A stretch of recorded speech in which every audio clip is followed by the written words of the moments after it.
rotavirus. So sempena minggu imunisasi antarabangsa ni, Global Immunization Week, daripada 24 sehingga 30 April ni, so saya nak discuss satu lagi penyakit berjangkit yang boleh dicegah dengan vaccination, iaitu rotavirus.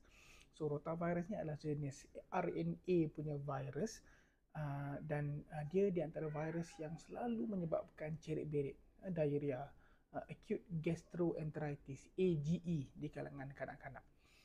Dan bagaimana dia merebak?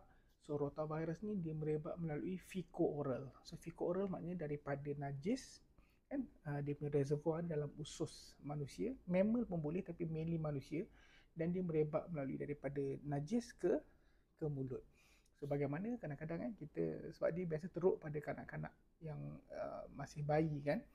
So bila ibu bapa mungkin handle najis tu, kadang kita dah basuh tangan, tapi kadang kita basuh tangan tu tak berapa bersih. Celah-celah kuku, celah-celah jari, celah-celah cincin, jam dan sebagainya, kadang najis tu boleh ada kan, dan najis tu boleh merebak. Dan celah-celah ni kita tak nampak ni, dia boleh sebar pada kanak-kanak yang lain. Malah kalau yang buaya besar di jamban kan, bila dia flush, dia ada microsplatter. So microsplatter ni kadang kita tepi tu ada berus gigi kan, microsplatter ni tak nampak pun. So kuman tu boleh merebak melalui begitu. Dan apa jadi rotavirus ni, bila kita daripada mulut kita kan, tangan ataupun apa yang kontaminan tu masuk dalam mulut, pergi ke usus, dia menyebabkan beberapa mekanisme. Yang pertamanya, dia attack pada saluran dekat usus tu, menyebabkan usus tu keluarkan air. Tu jadi berak, cair dan sebagainya.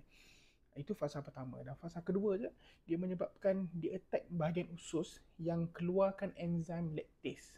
So enzim lactase ni penting untuk metabolize lactose. So dalam susu apa semua ada lactose. So bila usus kita tak keluarkan lactase kan, dia tak boleh proses lactose, so dia jadi macam lactose intolerance. So bila lactose intolerance, dia jadi osmotic diarrhea. So disebabkan gula tu, dia akan menyebabkan jadi cirit. Dan bila jadi lactose intolerance ni, biasa cirit ni agak lama. So rotavirus ni, problem dia adalah dia menyebabkan cirit-berit yang agak lama, dan dia tidak ada rawatan spesifik. Tapi dia boleh dicegah melalui vaccination. Dia boleh dicegah nombor satu dengan hygiene practice yang betul. Proper basuh tangan kan, basuh tangan betul-betul, celah-celah jari, celah-celah kuku apa semua bersih-bersih, dan juga dengan vaccination. Cuma vaksin rotavirus ni panjang sikit cerita dia.